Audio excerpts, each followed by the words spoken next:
Hey, welcome to the podcast. This is The Surge Effect, and I'm your host, Mike Surge. This podcast will be talking about anything and everything, life in general to current events and past events, and all things about this beautiful and wonderful world that we live in. And this podcast, well, it'll probably have an effect on you.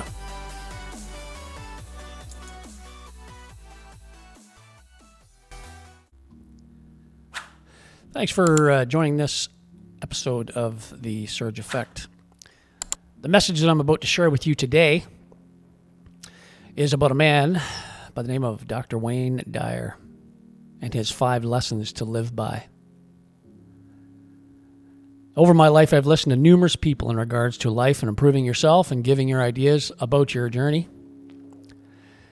I've listened to the likes of one of my favorite people, Jim Rohn. He was an incredible speaker.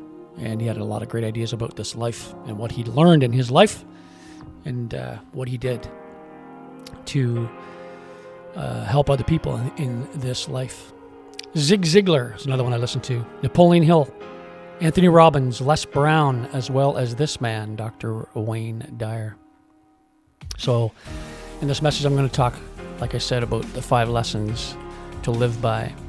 Now, his 5 lessons to live by are this. Number 1, when you change the way you look at things, the things you look at change. Number 2, there are no justified resentments. Number 3, what you think is what you become. Number 4, have a mind that is open to everything but attached to nothing. And number 5, don't die with your music still in you. So let's start with the first one. When you change the way you look at things, the things you look at change. So he tells a story, not only in his books, but he also talks about, in one of the videos, about him being in his house. And he grabs hold of his car keys, and then the power goes out. He drops his car keys, and as he starts to look for them in the dark, he notices that outside, the streetlights are still on. So he thinks to himself, hey, I'll just go outside and look for my car keys there because there's light out there. So he goes outside, proceeds to go down his hands and knees and look for his car keys on the front yard. The neighbor sees him and says, Wayne, what are you doing? And Wayne says, I'm looking for my car keys. And the neighbor gets down on his hands and knees and starts helping him. He says, well, I'll give you a hand. Anyway, as minutes go by, he says to Wayne, he said, well, whereabouts did you drop them? And Wayne said, in the house. Anyway, the moral of that story is, most of us look outwards for something instead of we should be looking inwards for something. Although the physical world, this might be exactly the same, but different people will see different things and consequently have different experiences. What we see, it might be the same, but what we perceive is very different for each and every person. Some people perceive the glass half full. Some people perceive it as half empty. Number 2, there are no justified resentments. This means don't carry around any resentments for anyone or anything in your life. This will only become a burden inside you and will eventually destroy you. He tells a story about a snake and a snake bite, that no one has ever died on this planet from a snake bite. That's right, they haven't. What they've died from is the venom over time that courses through their veins from a poisonous snake. That's what will kill you. Not the initial bite. It's the venom that courses through your veins afterwards. Resentment is no different. If you want to live a loving, happy, prosperous life, don't hold on to resentment. Because resentment is toxic, and it creates a wall around you, blocking happiness, riches, good health, and positive energy. Nothing good will come from resentment. Absolutely nothing. Number 3, what you think is what you become. The old saying, you are what you think about all the time. So for example, If you can choose to see the world through love or choose to see the world through hate, whatever way you look at love or hate, your life will follow that subconscious thought. A Stanford psychologist said that some people have a fixed mindset and others have a growth mindset. The growth mindset, they believe that they can always move towards improving themselves.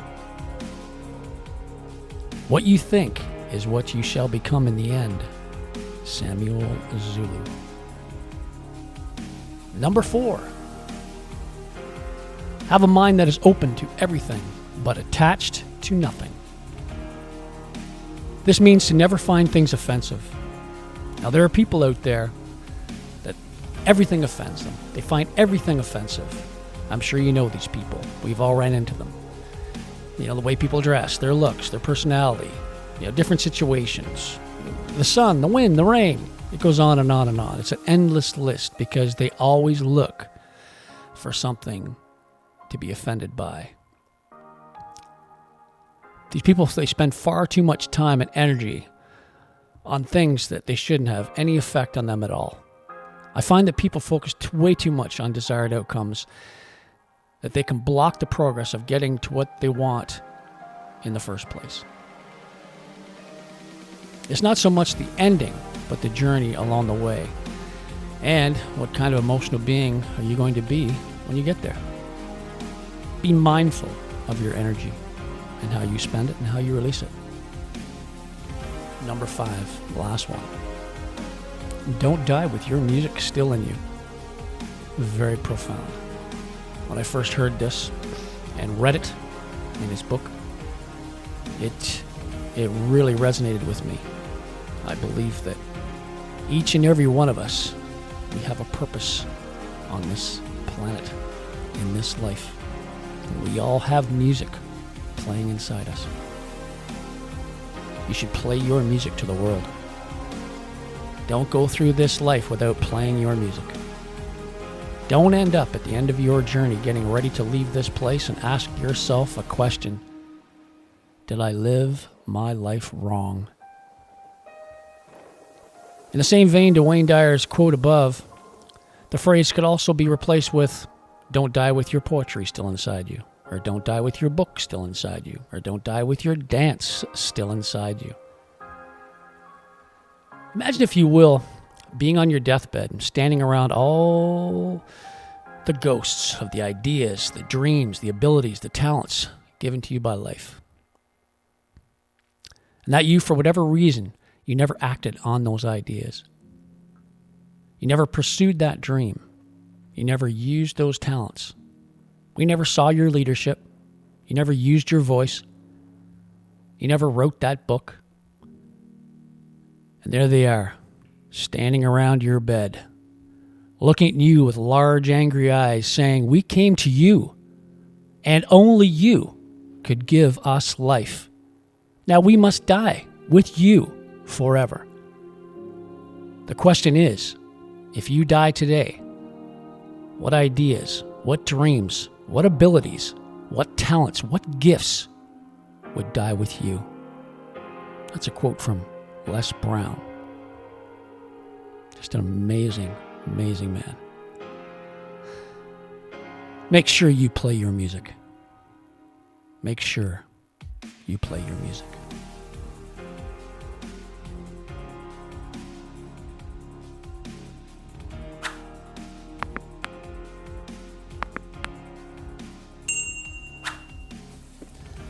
This episode sponsored by He Shirts, She Shirts.